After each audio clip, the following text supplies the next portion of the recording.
Shalom à tous, on est content, on est avec Midreshet Yehuda Manitou et on a fini la semaine dernière le Sefer Oshéa.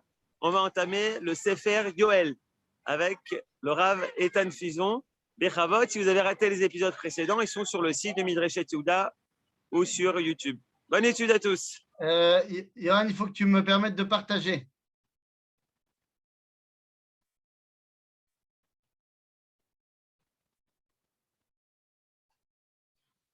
Hop là. Bon. Ok. Alors, petite seconde. Je le partage. Tac. Tac. C'est parti. Hop là. Yofi. Alors, c'est parti. Erev Tov les Koulam. Et donc, on revient dans notre étude de Nevim, Acharonim, de ce qu'on appelle en français les petits prophètes, petits peut-être par la taille, mais maous costaud par leur enseignement. Alors, on a terminé l'enseignement du livre de Oshéa, le premier des Trei Assar. Et nous pouvons donc rentrer, comme tu l'as dit, dans le livre de Yoel, Yoel Hanavi. Alors, tout de suite, quand on rentre dans Yoel Hanavi, on a un problème. On a un problème, c'est qu'il fait partie de ces Nevi'im où nous n'avons absolument aucun moyen dans le texte pour savoir quand il a parlé. Voilà, il fait partie de ces gens où on ne sait pas, d'après les versets, les replacer dans leur contexte historique. Très souvent, on a soit le nom d'un roi, soit le nom d'un événement qui va pouvoir replacer les choses dans le contexte. Là, ce n'est pas le cas.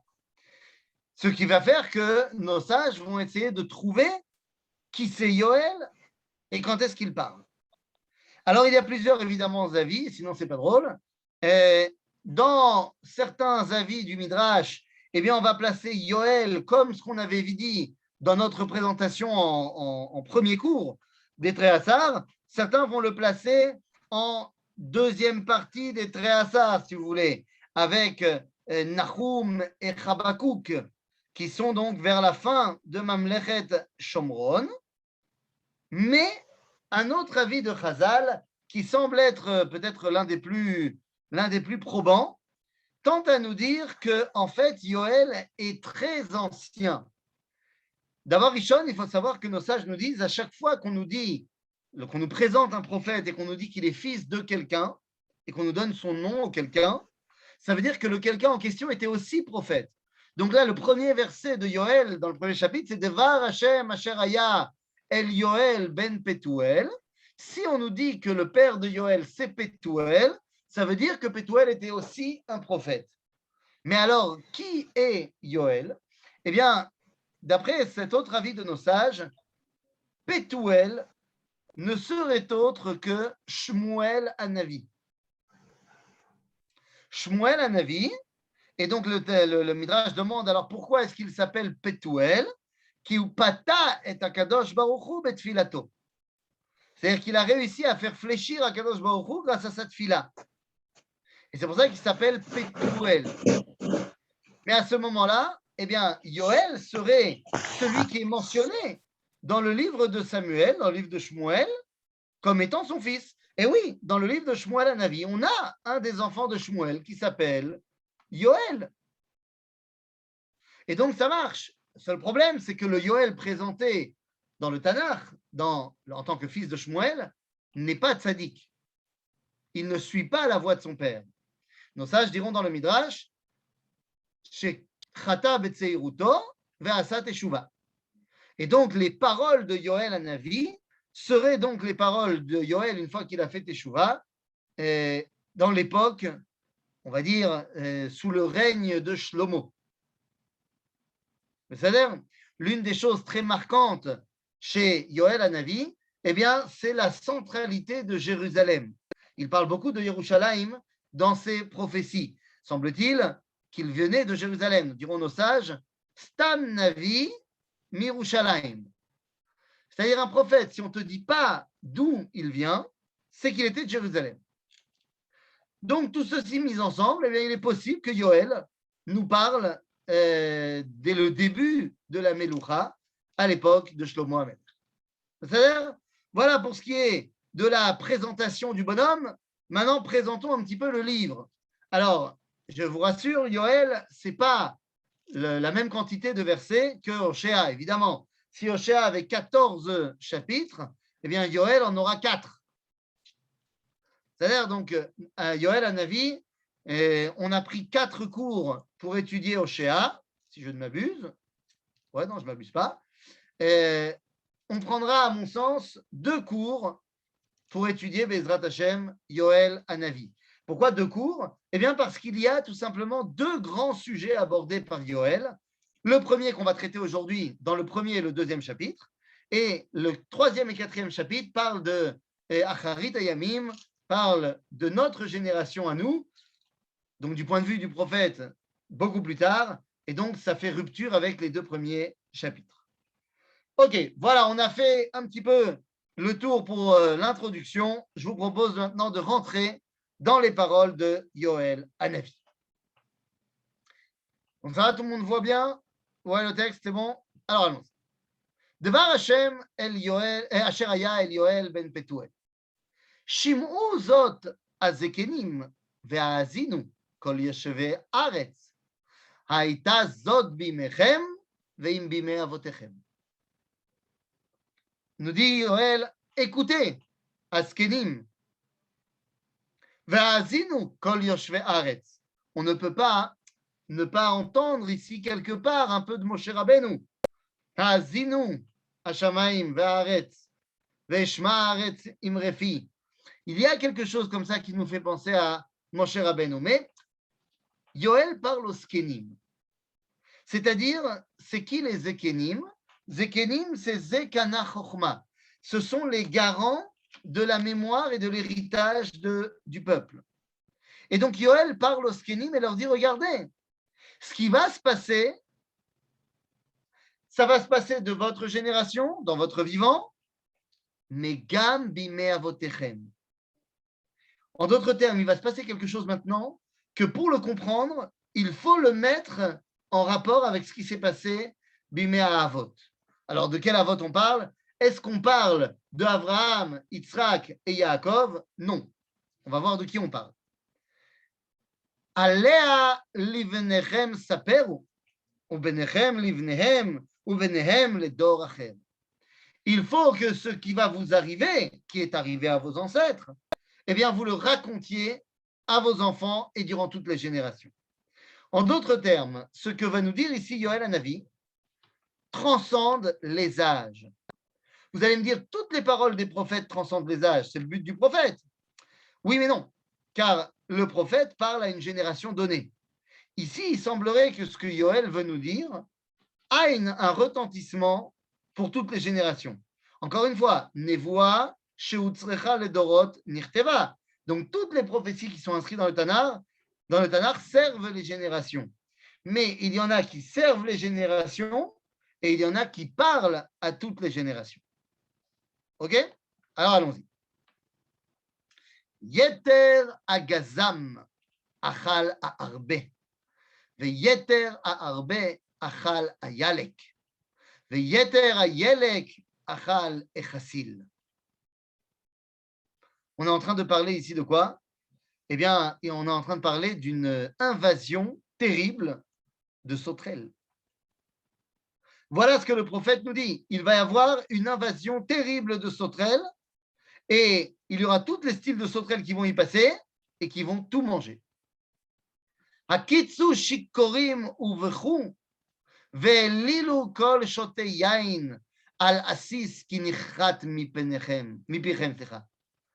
C'est-à-dire tout le monde va être concerné, autant l'homme qui est conscient que celui qui est déjà ivre de la situation. C'est-à-dire que c'est une situation qui va concerner tout le monde. Mais de quoi parle-t-on? Ki goy ala el arzi atzum ve'en mispar shinav shine aryeh mi umitalot lavi lo. Mais de quoi est-on en train de parler?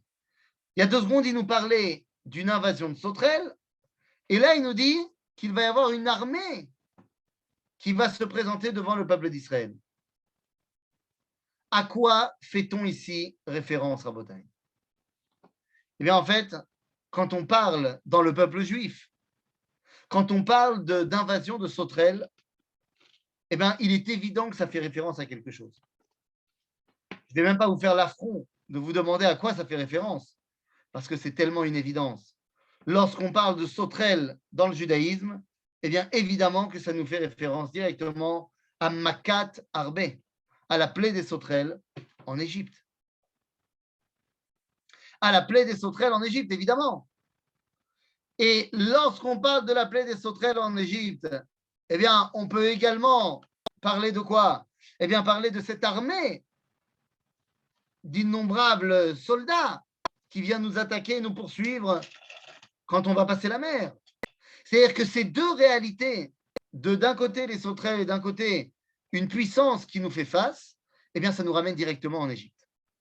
Seulement, quand on parle de l'Égypte, et on va voir que là, il risque d'y avoir peut-être conflit d'intérêts, puisqu'en Égypte, on nous dit que c'est une plaie, c'est une attaque de sauterelles plus importante qu'il n'y a jamais eu et qu'il n'y aura jamais. Donc, on va voir si la plaie de l'époque de Yoël peut rivaliser avec celle des sauterelles. Mais en tout cas, il est évident qu'on doit les relier. Maintenant, qu'est-ce que c'était Makat à Arbe à l'époque de l'Égypte? Pour comprendre ce que le prophète ici, Yoël, a à nous dire, il faut comprendre quel était Makat Arbe en Égypte. À quoi vient-elle répondre? Comme vous le savez, toutes les makotes viennent répondre à quoi? Eh bien, viennent répondre aux ta'anot, aux différentes accusations portées par Pharaon pour ne pas laisser partir les Bnei Israël. Et chaque plaie rapproche un petit peu plus Pharaon à la compréhension qu'il faut laisser partir les enfants d'Israël. La Arbe fait partie de la dernière triplette. Arbe, c'est avant Rocher et Makat Bechorot. Sans rentrer dans toute l'explication, car je l'avais fait dans les différents cours sur le livre de Shemot, je vous invite à les retrouver. Makat Arbe Vechosher ve Makat Bechorot viennent rejouer la création du monde. Là-bas, Dieu dit à Moshe de dire à Pharaon que personne de mémoire d'homme, depuis que l'homme est sur terre, n'a vu cette plaie-là, cette puissance-là. En d'autres termes, on est en train de rejouer depuis la création du monde. Or, la création du monde, d'après le judaïsme, c'est quoi? Eh bien, c'est ce qu'on appelle yesh, mais aïn. Du rien, il y a eu quelque chose. La création ex nihilo, comme on dirait en latin. La plaie du rocher fait référence au rien. La plaie de Arbé, comme son nom l'indique, elle est Arbé, alors même si ça ne s'écrit pas pareil, la notion de Arbé, pourquoi est-ce que les sauterelles s'appellent Arbé? Parce qu'elles sont dangereuses lorsqu'elles viennent Arbé. Une sauterelle, ça fait rien. Un essaim, un nuage de sauterelles, ça peut détruire un bâtiment. Donc, si vous voulez, alors que le rocher représente le rien, le néant, Arbé représente le shlav, l'étape dans la création du ribouille, du fait qu'il y a des choses. Lorsqu'on nous parle de revenir à Arbé, à revenir à Makat Arbé, en fait, ça fait référence aux origines même de la création. Akadosh Baruch Hu veut nous dire, au travers du prophète Yoël, que toute la création, Zemina Atrala et la Sof. C'est depuis la création jusqu'à la fin des temps. Si tu veux avoir, vous allez me dire, oui, mais tu enfonces une porte ouverte. Évidemment que la création, c'est depuis la création jusqu'à la fin. Non, qu'est-ce que ça veut dire? Ça veut dire que si tu veux comprendre quelque chose au projet divin et à la création, eh bien, tu dois avoir un regard qui s'étend sur toute la création. C'est vrai au niveau individuel, mais c'est vrai d'autant plus au niveau collectif. Si tu veux juger une personne, tu ne peux pas la juger sur un moment X. Tu dois prendre toute la personne dans son entièreté. Car il peut y avoir des événements qui se sont passés à 3 ans qui expliquent ce qui se passe aujourd'hui. Car il peut y avoir, eh bien, pour comprendre qui est la personne, un besoin de savoir ce qui va se passer encore dans 3 ans. En d'autres termes, eh bien, Makat Arbe vient nous dire il faut maintenant que tu aies un regard sur le monde, mitrilato veatsofo. Sinon, tu ne peux pas comprendre le monde. Sam gafeni leshama utenati liktsafa chasof chasafa veishlich hilbinu sarigea. C'est-à-dire que toutes les denrées que produit la terre d'Israël vont être détruites. Eli kivtula chagurat tzak al baal neurea. C'est une phrase qu'on connaît des keynotes de Tisha B'Av dans le piyut de Eli Tzion ve'area qu'on dira à la fin des, je ne sais pas si chez les Sfaradim on dit également, mais chez les Ashkenazim qu'on dira à la fin des keynotes de Tisha B'Av, on dira comme ça, Eli Tzion ve'area kivtolat chagurat tzak. C'est-à-dire que ce verset qu'on dit dans les keynotes de Tisha B'Av, eh bien maintenant vous savez que le Makor, il vient de Yoel. Eli, c'est quoi Eli? C'est une lamentation. Kivetulat chaguratsak al baal neurea. On parle ici d'une femme qui est encore vierge, mais qui a un mari et qui prend un deuil terrible. C'est-à-dire quoi un deuil terrible? On parlerait d'une femme qui aurait eu à peine le temps de passer sous la choupa et hop, son mari meurt. Elle est encore vierge, mais elle est mariée et elle vient de perdre son mari. Et donc, on parle ici du deuil le plus profond, parce qu'il y a eu une destruction tellement rapide. C'est pour dire ce que veut faire ici Arbé. Parce que si tu ne comprends pas quel est le but de la création, eh bien, tu es telle une mariée qui n'a plus de mari, c'est-à-dire sans aucune utilité. Je ne suis pas en train ici de dire qu'une femme qui n'est pas mariée n'a pas d'utilité. Une femme, quand elle s'appelle Kala, qu'elle vient de se marier, eh bien, si elle n'a pas son mari, elle n'est plus Kala, tout simplement. Ça est Achat mincha vaneser mi bet Hashem havelu hakohanim mesharte Hashem. C'est-à-dire que le kilkul, le problème, on peut le retrouver même jusqu'à Bet Hashem. En fait, qu'est-ce que ça veut dire? Ça veut dire que si Bet Hashem, on ne sait plus quelle est la raison d'être du monde, il ne faut pas s'attendre qu'à l'extérieur de Bet Hashem, on en soit conscient. En d'autres termes, si les Kohanim, et là je vais essayer de ramener les choses à aujourd'hui, si les Kohanim / les Rabbanim ne sont pas conscients de leur responsabilité dans le monde et du projet divin, eh bien alors cette ignorance va grandir comme une tache d'huile. Nous dit le prophète, le kilkul que les sauterelles sont en train de venir détruire, c'est quoi? Eh bien c'est que même dans l'origine, au Beth Amikdash, on n'arrive pas à avoir une vision globale du monde. Vous savez, il y a un vrai problème. Un vrai problème. Si un rave est incollable sur les lois de la cacheroute, les lois de la Nida et les lois du Shabbat, mais quand on lui pose une question de Emouna ou une question de réflexion profonde sur la mentalité humaine, ou qu'on lui pose une question profonde sur la philosophie, et qu'il n'est pas capable de répondre, comment est-ce que tu peux avoir une vision globale de l'univers, du projet divin, si tu ne t'occupes que de Schnitzel? C'est un vrai problème. Et c'est ce que dit ici le prophète. Achat minchat vaneser mi bet Hashem avelu hakohanim mesharte Hashem. Shudad sadeh avela adama ki shudad dagan ovish tirosh umla litzar. Alors, vous avez compris que Yoel a un double langage dès le début du chapitre. C'est-à-dire qu'il parle d'un côté de l'invasion physique des sauterelles, mais comme on a dit, ces sauterelles font référence à quelque chose. Et donc ici, de quoi parle-t-on? Eh bien, on te dit, Shudad Sade Avla Adama. Alors oui, d'un côté, les récoltes du champ ont été détruites, bien sûr. Mais là, ce n'est pas de ça qu'on parle seulement.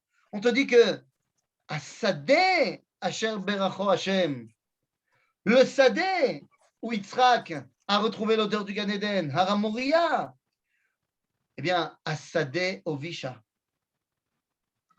Asadeh Shudad, à Adama, qui doit être le tikkun olam de Adam Arishon, Avla Adama.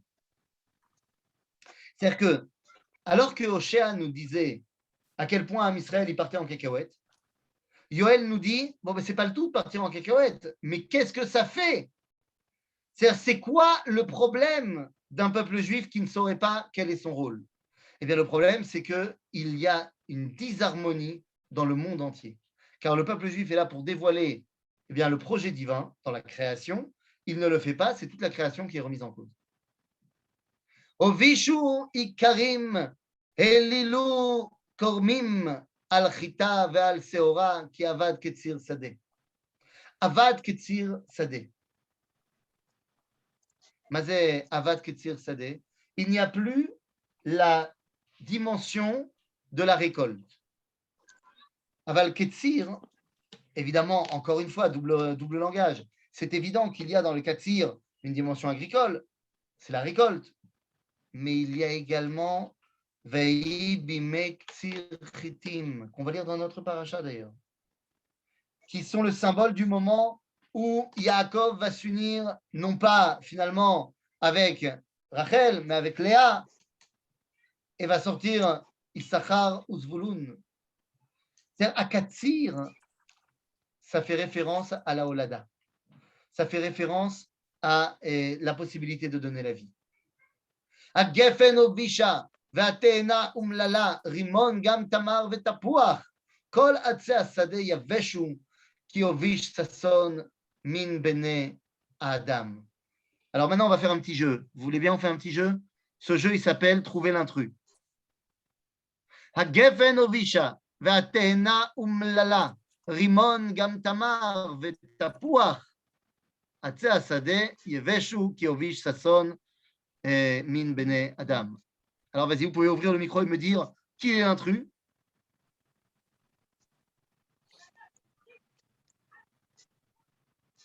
Atapoir. Évidemment, bien sûr, Atapoir. Évidemment. Le Geffen, Tena, Rimon, Tamar, ça fait partie des fruits d'Eretz Israël. Pourquoi est-ce qu'on ne nous parle pas de l'olive? L'olive aussi, ça fait partie des fruits d'Eretz Israël. Et parce que dans la saison du Katsir, l'olive, elle n'est pas prête. Donc l'olive, elle n'est pas encore mûre à ce moment-là, donc on n'en parle pas. Mais pourquoi on nous parle du tapouar? Il y avait des tapourim en Eretz Israël à l'époque de Yoël? Ah bah, manifestement. Il y avait des tapourim. Alors, elles ne ressemblaient pas exactement à nos pommes à nous. C'est des pommes beaucoup plus petites que nos pommes à nous, mais il y avait des pommes aussi dans la région. Ce n'est pas symbolique de la terre d'Israël pour la simple raison qu'il y en avait très très peu, parce que pour avoir des pommes, il faut des endroits qui soient cultivables et où il peut faire froid. Donc, c'est plus dans le Khermon ou machin qu'on peut avoir des pommes. Mais il y avait des pommes, mais il y a surtout une symbolique très importante pour les pommes. Pas la symbolique des chrétiens. Pour la symbolique des chrétiens, la pomme, c'est ce que Adam il a mangé, qui nous a laissé une pomme d'Adam. Mais ça, on sait que c'est faux. Par contre, Alpi à Kabbalah, eh bien, le Gan Eden, il y avait l'arbre de la vie, l'arbre de la connaissance du bien et du mal, mais il y avait également une ambiance dans le Gan Eden. Et cette ambiance donnait une bonne odeur. Eh bien, cette odeur, c'était l'odeur de Zdin Tapuchin Kadishin, l'odeur des champs de pommiers saints. En d'autres termes, ici, le tapouar fait encore une fois référence à ce double langage. D'un côté, la destruction matérielle, mais d'un autre côté, le fait que ça porte atteinte au Gan Eden, c'est-à-dire à l'idéal de la création. Ok? Chigrou vesipdu hakohanim, helilu mesharte mizbeach, בואו לינו בשקים משרתי אלוהי, כי נמנע מבית אלוהיכם מנחה ונסך. Les Kohanim, au boulot les Kohanim, il est temps de l'achgor chagoura velasot espedim. Pourquoi? Parce que vous êtes censés être ceux qui voient quel est le problème. Vous savez, quand on a lu Oshéa, on a vu le prophète qui fait des remontrances. Quand on lit Yirmiyahu, on voit le prophète faire des remontrances. Mais ma question, c'est, ils font quoi les Kohanim? Les Kohanim au Beth Amikdash, leur rôle n'est pas d'être que au Beth Amikdash. Rappelez-vous 2 secondes, les Kohanim, ils bossent combien de temps par an au Beth Amikdash? Prenons un Kohen lambda. Combien de temps par an ils bossent au Beth Amikdash? Allez, vous pouvez me dire. Les Nakash. Il faut appuyer sur le truc. 24 Mamadot, ça fait 2 semaines. Ça fait 2 semaines. 2 semaines par an, ils sont au Beth Amikdash. C'est pas un grand travail. Et le reste du temps, ils font quoi? Non, mais attends, c'est un grand travail quand ils sont au Beth Amikdash. Je dis pas. Mais 2 semaines par an, ça va. Il y a pire comme travail. Quand tu lis Germinal, je peux t'assurer qu'à la mine, ils travaillent un peu plus. Bon, mais alors, ils font quoi, les Kohanim, quand ils sont pas au Beth Amikdash? Ils étudient, ils enseignent. Voilà, ils sont responsables de l'enseignement de la Torah au peuple juif. Donc, si Am Israël ne comprend pas son rôle et part en cacahuète, qui en est le responsable? Ben, les Kohanim. Donc, le prophète, il dit aux Kohanim, Chigrou, Vesibdou, c'est vous qui avez maintenant à faire tchouva. Kadeshu Tzom, Kir'u Atzara, Isfu Zekenim Kol Yoshvei Haaretz, Beit Hashem Elohechem, Vezaaku El Hashem. Qui doit maintenant se rassembler? Kol Zikne Israël. En français, on dirait tous les rabbins de communauté. On rassemble tous les Kohanim et les rabbins de communauté, c'est-à-dire ceux qui sont responsables de transmettre au peuple juif. C'est très différent de Oshéa qui parle sans cesse à moi, l'individu qui a fait n'importe quoi. Là, on parle de la responsabilité de ceux qui sont à la tête du peuple juif, pas au niveau politique, mais au niveau Torah. Mazet Tzom. Alors, Tzom, c'est on jeûne. Mais il y a un autre mot pour dire jeûner dans le Tanakh. C'est Ta'anit. Quelle est la différence entre Ta'anit et Tzom? Entre l'Eitanot et la Tzoum?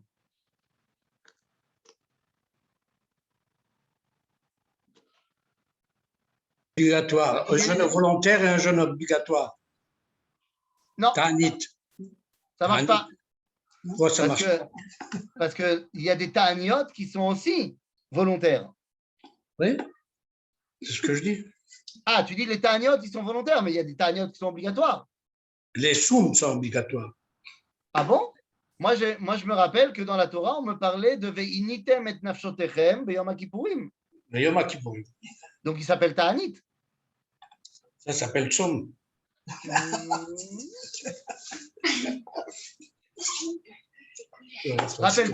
Rappelle-toi du jeûne avant Purim. On l'appelle comment? Oui, égal. Ta'anit, Esther. Ta'anit, Esther. Oui. Et il est obligatoire. D'accord? Alors, ma FDL, dans les 2 cas, ils peuvent être soit obligatoires, soit facultatifs. Mais par contre, la différence, c'est quelle est la matara. La matara d'un ta'anit, c'est les itanot, c'est-à-dire sentir qu'il y a un problème et me faire un petit peu violence. Alors que la matara du tzom, c'est d'abord de nous rassembler. Tzom, zemilachon, tzomet. Tzomet, c'est le rassemblement. OK? Donc, le but du tzom, c'est de se rassembler. Et donc, on te dit, Kadeshu tzom, kir'u atzara. Maza atzeret. Atzeret, c'est on s'arrête tous, on s'est rassemblés, on s'arrête de ce qu'on faisait jusqu'à maintenant pour s'occuper d'autre chose. Isfu zekenim kol yoshvei haaretz bet Hashem Elohechem vezaaku el Hashem. Donc, qu'est-ce que c'est cette Saaka? Ah! Voilà. Voilà la Saaka. Ah! C'est pas moi, hein, c'est marqué, hein, verset Vav. Ah! Tiens, c'est intéressant de savoir qu'est-ce qu'ils ont traduit. Ah, ils ont traduit par Oh! C'est pas mal. Ah, la yom ki karov yom Hashem ou keshod misadai ou keshod misadai yavo. Donc on te dit Oy vavoy. De quoi? Ben yom Hashem ba. Et je suis pas prêt. Halo neged inenu ochel nichat mi bet Elohenu simcha vagil. La nourriture s'efface devant nos yeux. Alors on a dit, il y a le côté les sauterelles qui sont en train de tout bouffer. Mais il y a également la nourriture qui me permet de rester en vivre face à Kadosh Baruch Hu, à Torah. Ve'enli. Avshu perudot tachat migrefotehem. Nashamu otsarot. Ne'ersu mamgurot, kiovish dagan. Ça ne sert plus à rien d'amener les animaux dans les champs, puisqu'il n'y a plus rien à récolter, il n'y a plus rien à travailler. Alors attends, j'ai pas compris. Alors si on ne va pas dans les champs, on va où? Si on ne peut pas aller travailler dans les champs, alors où est-ce qu'on va? Bon, on va au Beth Midrash. C'est-à-dire que vous avez compris que tout le premier chapitre de Yoël vient nous dire il va y avoir un grand problème. La maca de Harbé de folie. Mais cette maca-là, elle est là pour vous rappeler que ce qui est en jeu, c'est est-ce qu'on est conscient de la raison de la création du monde.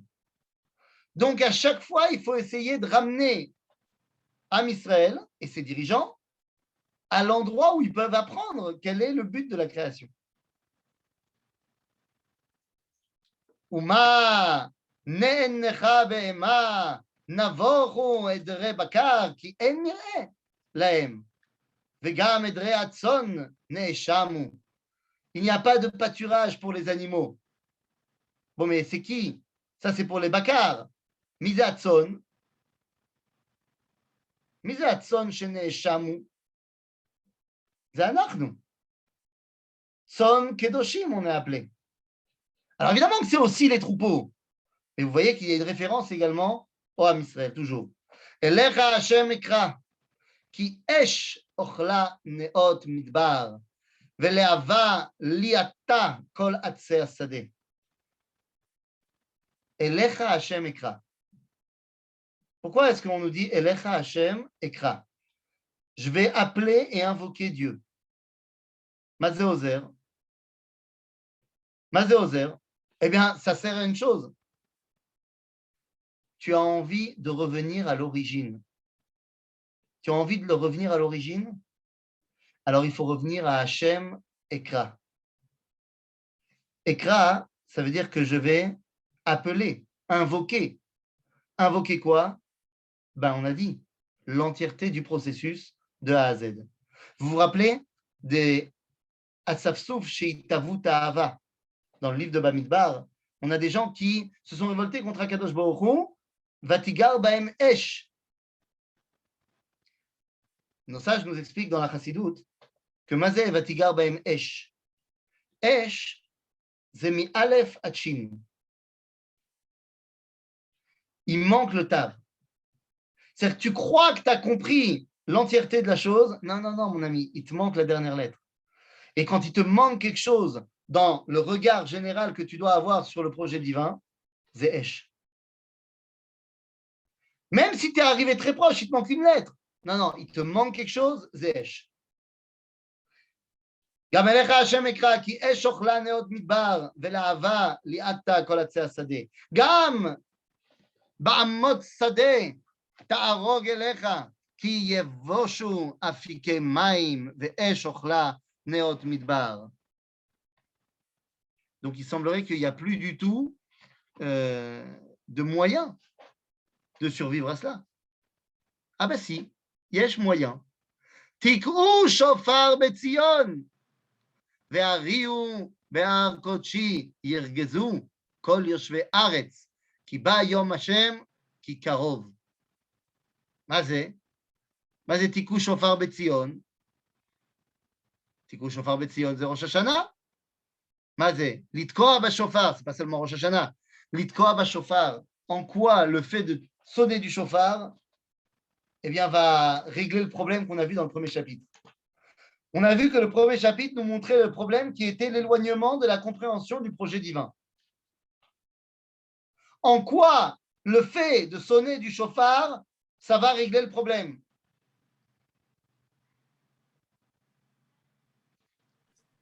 C'est le rassemblement. Le rassemblement, ça va régler le problème? Non, mais c'est pour le repentir surtout. La tchouva, ici Oui. on ne nous parle pas encore de tchouva. Il appelle, le chauffard appelle au repentir. Ouais, il appelle aussi à d'autres choses. Tu as raison, mais il appelle aussi à d'autres choses. À se réveiller. À se réveiller, oui. Ça. Il appelle aussi à la prise de conscience du projet de la création. Non, pas seulement de se réveiller de nos erreurs, mais la prise de conscience du projet de la création. Akadosh Baruch Hu a créé l'homme. Il a créé l'homme, pourquoi? Pour qu'il lui soit un partenaire dans la création du monde, dans le perfectionnement du monde. Ça, on sait très bien. Comment il a créé l'homme? Vayipach be'apav nishmat chaim. Quand on sonne du shofar, zeota peula. C'est vayipach be'apav nishmat chaim.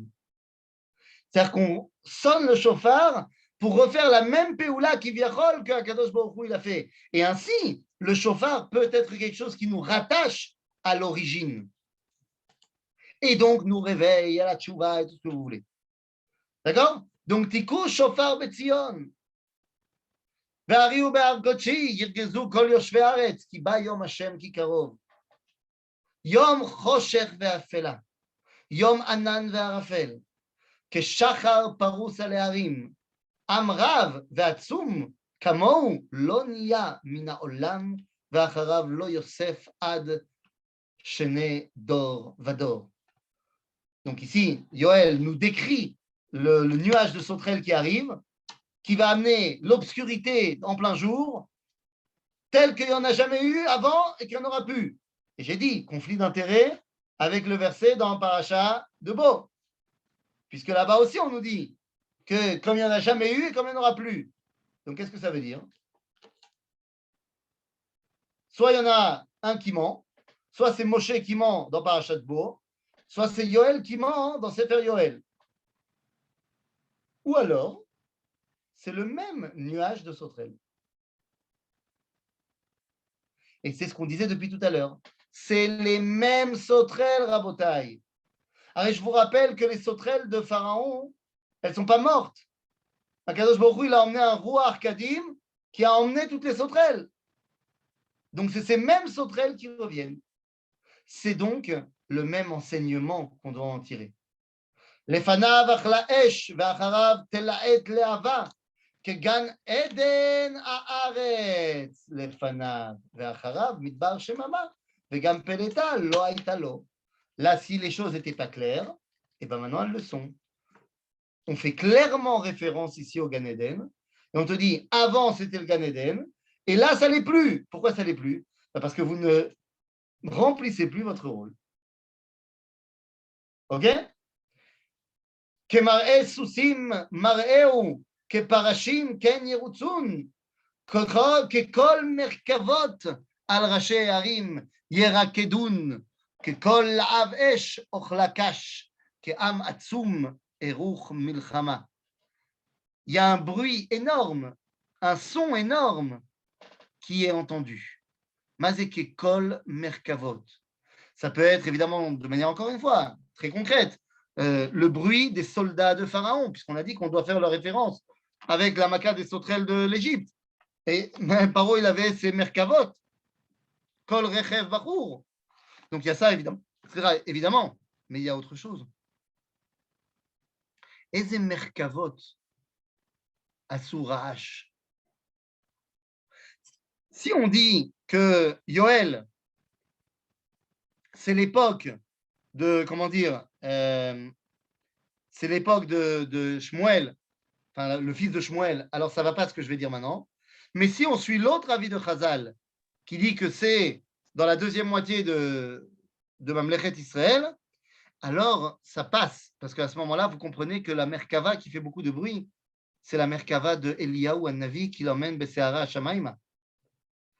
Donc, si effectivement Yoel, il vient après Eliyahu, alors il peut tout à fait prendre ceci comme référence. Lo יודע מה להגיד. מפניו יכילו עמים, כל פנים קיבצו פרעו. זאת אומרת, tout le monde prend la fuite devant cette attaque qui semble nous remettre en cause, pas seulement au niveau de notre être, on n'a plus rien à manger, mais aussi aux essences mêmes de notre neshama, de notre création. כגיבורים ירוצון, כאנשי מלחמה יעלו חומה, ואיש בדרכיו ילכון, ולא יעבטון אורחותם. Rien ne va leur résister à ces sauterelles. Alors encore une fois, de manière très concrète, et également cette claque qu'Akadosh Baruch Hu nous met pour nous ramener à prendre conscience de qui on est, qu'est-ce qu'on doit faire, rien ne va lui résister. En ma לעשות. ואיש אחיו לא ידחקון, גבר במסילתו ילכון, ובעד השלח ייפולו, לא יפצעו. Pourtant, on va essayer de ne pas devoir faire face à ces sauterelles. On va essayer de ne pas écouter. On connaît le peuple juif. Il essaie de faire l'autruche et de ne pas entendre. בעיר ישוקו, בחומה ירוצון, בבתים יעלו. On va essayer de se réfugier dans les places fortes que l'homme a créées qui nous détachent de la nature d'Akadosh Baruch Hu. On va se réfugier dans les maisons. והשם נתן קולו לפני חילו. סליחה. לפניו רכזה ארץ, רעשו שמיים, שמש וירח קדרו, וכוכבים אספו. Nagam. Shemesh, Yareach, Kochavim. Oui, le but du jeu, c'est de prendre la responsabilité de la création. Tu ne le prends pas, eh bien, c'est toute la création qui vient contre toi. Ve'Hashem natan kolo lifnei chelo. Nous disent nos sages, Mazé ve'Hashem natan kolo, ze berosh Hashanah. Lifnei chelo, ze beyom HaKippurim. Akol shel hashofar, ze berosh Hashanah.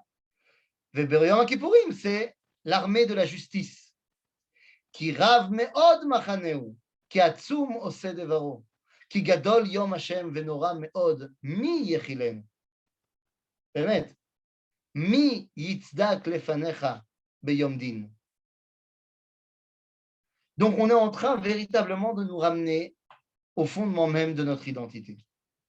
וגם אתה, נאום השם, שבו עדיי, בכל לבבכם. מה זה עדיי? זה עד אליי, ou en tant que עדים שלי, עדיי, בכל לבבכם ובצום ובבכי ובמספד. שובו עד אליי. C'est-à-dire que nous dit Akadosh Baruch Hu, ok, vous n'avez pas pris conscience de votre rôle, prenez conscience. Prenez conscience de votre rôle. Prenez conscience, Am Israël, de qui vous êtes. C'est tellement différent de Hoshea qui nous dit « Vous avez fait Avodah Zara, vous n'êtes pas bien. » Ou alors « J'attendais mieux de vous. Faites tchouva. » Là, c'est pas ça. Là, c'est « Soyez qui vous devez être. » Je ne m'attarde même pas sur les erreurs. Je veux que vous preniez conscience de qui vous êtes. Vous êtes grand. Ne vous contentez pas de petit. Kir'u levavechem ve'al bigdechem ve'shuvu el Hashem Elohechem ki chanun ve'rachum hu erech hapayim ve'rav chesed ve'nicham al hara. Qu'est-ce qui manque? Emet. Emet. Pourquoi le prophète ne dit pas Emet? Il a sauté une ligne dans le Sefer Shemot. Ah, Shlosh Karim. C'est El Rachum Vechanun Erech Hapayim V'Rav Chesed Ve'emet. Ken, mais comment tu veux que je te dise Emet alors que celui qui est censé porter le Emet, c'est Yaakov. Celui qui doit porter Emet, c'est Titen Emet le Yaakov. Les descendants de Yaakov ne remplissent pas leur fonction. Azelo Emet. La reine, Hanun, Verachun, Erechapaim, Verafresed, Aval lo Emet. C'est à vous de faire en sorte que Akadosh Baruch Hu, il redevienne Emet. Mi yodea yashuv venicham veishir acharav beracha veishir acharav beracha mincha v'nesech laHashem Elohechem. Mais c'est mi yodea. זאת אומרת, זה בידיים שלכם. c'est à vous de jouer, les gars. לכן, תקעו שופר בציון. קדשו צום, קראו הצהרה, comme on a dit au début du chapitre. C'est à vous de jouer. Ashkadosh Baruch Hu Natan Kolo. Maintenant, c'est à vous de répondre avec votre chauffard. Isfu am kadeshu ka'al. Kibtzu zekenim. Isfu olalim. Veyonke shadayim. Yetze chatan michedro. Vechala michupata. Tout le monde maintenant doit participer. Les rabbins, les chachamim, les skenim, mais tout le monde. Tout le monde doit être un participant dans ce retour à l'identité d'Israël. Regarde, Rabotai, c'est ce que nous vivons aujourd'hui. Aujourd'hui, et on peut dire, voilà, la Torah, c'est fantastique. Zoom, c'est fantastique. Alors, je ne le dirai jamais assez, je préfère enseigner à des gens qui sont en live devant moi. Mais Gamzoum Letova, comme on dit. Gamzoum Letova, bien sûr. Pourquoi? Parce que, en vrai, non seulement ça permet de parler à plein de gens qui ne pourraient pas se déplacer, mais au-delà de ça, il y a aujourd'hui plein de monde qui peuvent faire des cours de Torah sur Internet. Et même si personne ne ils ont personne en face d'eux, ils font un cours de Torah, ils prennent une caméra, ils se filment et puis on balance ça sur Internet. Et on voit que de plus en plus de gens qui ne sont pas forcément des rabbinim de communauté ou quoi que ce soit, mais qui prennent la responsabilité, ils ont appris quelque chose, ils le retransmettent. C'est la volonté que tout le monde maintenant participe. Ben ha'ulam lamizbeach yivku ha'kohanim meshartei Hashem vayomru chusa Hashem al amecha ואל תיתן נחלתך לחרפה למשל בם גויים, ולמה יאמרו בעמים איה אלוהיהם. À ce moment-là, quand Am Israël commence à reprendre conscience de qui il est et de qui il doit être, eh bien, là où ça pose un vrai problème, c'est quand on est à Paris, ou quand on est à Metz, ou quand on est à New York. À ce moment-là, les Kohanim sont au Beth Amikdash et disent « Fais en sorte que maintenant qu'ils ont compris qui ils doivent être, ben, qu'ils puissent être à l'endroit où ils doivent être. Pas que les goyim soient ceux qui prennent possession de la nachala. La reine va yekane Hashem le'artso, va yachmol alamo. Akadosh Baruch Hu veut se venger du chilul Hashem qui a été fait dans sa terre et veut ramener son peuple. 19e siècle, les premières aliotes, les deuxièmes aliotes, troisième alia, Médinat Israël. ויען השם ויאמר לעמו, הנני שולח לכם את הדגן והתירוש והיצהר, ושבעתם אותו, ולא אתן אתכם עוד חרפה בגויים. Quand vous aurez pris conscience de qui vous êtes et que vous allez rentrer, c'est pour de bon. ואת הצפוני ארחיק מעליכם, וידחתיו אל ארץ צייה ושממה את פניו, אל הים הקדמוני, וסופו אל הים האחרון, ועלה באשו וטל צחנתו, כי הגדיל לעשות. Tous les trucs qui étaient négatifs et mauvais qui vous attaquaient, je les envoie, je les renvoie de devant la terre d'Israël. Al tiri adama, gili usmachi, qui agdil Hashem la'asot. Sois contente, terre, parce que Dieu Igdil Hashem la'asot. Oui, Bruno, je t'en prie. Oui, monsieur. Bruno, tu voulais parler? Non. Bruno a levé la main. C'est bon. Si tu ne veux pas parler, eh ben ne parle pas. Pas de problème. Bekitsour, Al tire adama. Gili usmachi ki igdil Hashem la'asot.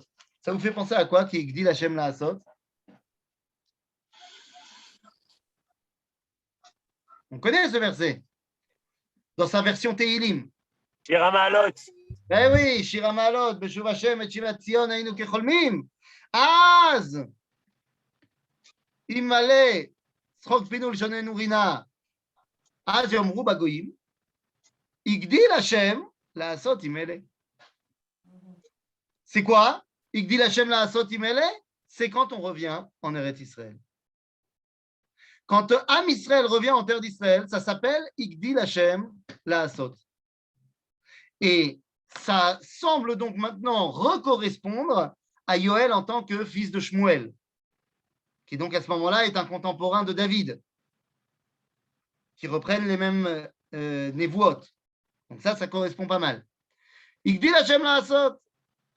Al tir'i be'amot sadai, ki dash'u neot midbar, ki etz nasa pirio, te'enav ha'gefen nitnu chilam.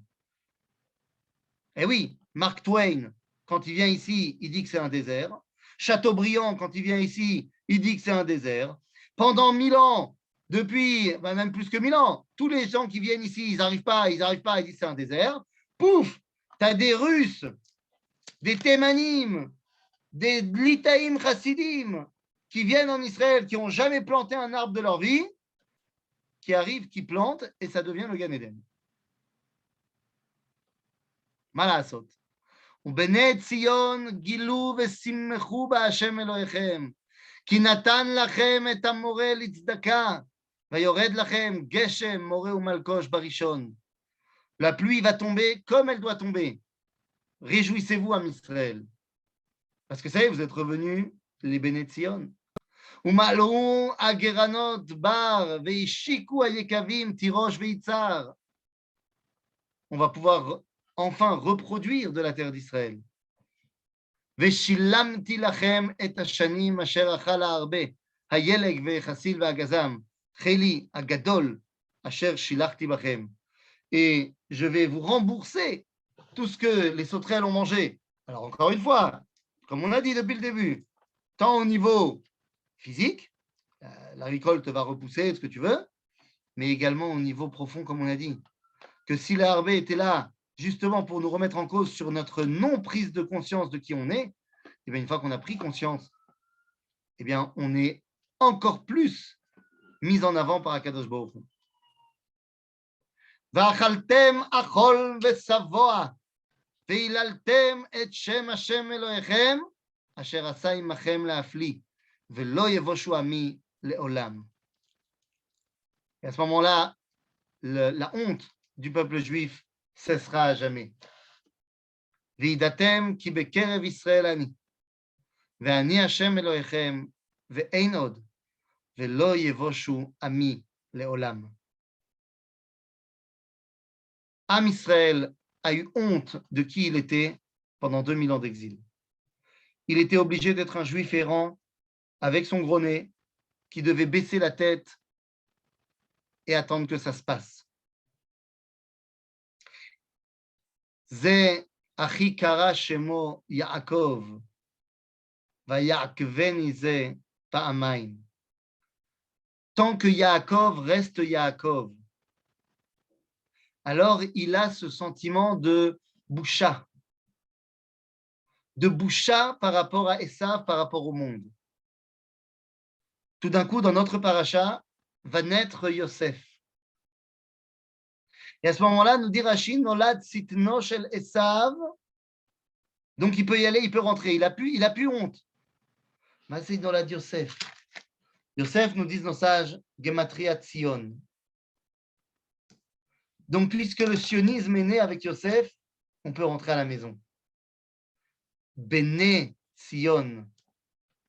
Lorsque Am Israël redevient Béné Tzion, alors Lo Yevoshu Ami Leolam. Voilà la première partie de la névoie de Yoël qui nous dit, voilà, on s'est un petit peu éloigné de notre identité, pas de problème. Viens, on fait, comme on dit, Chishuv Maslul Michadash. C'est-à-dire, on se remet le Waze en place et on se rappelle qui on est pour pouvoir recommencer à prendre les rênes du dévoilement du projet divin. Alors, quel est le moyen que Dieu va nous donner pour le réaliser? Eh bien, c'est ce qu'on verra la semaine prochaine dans la suite des aventures du prophète Yoël. Voilà. Merci toi, Ethan. Toda Rabba. Pas de questions. Vous gardez vos questions pour la semaine prochaine parce que dans 2 minutes, on passe au livre de Télim avec le docteur Chibert. Chazak Ethan. Chazak Baruch.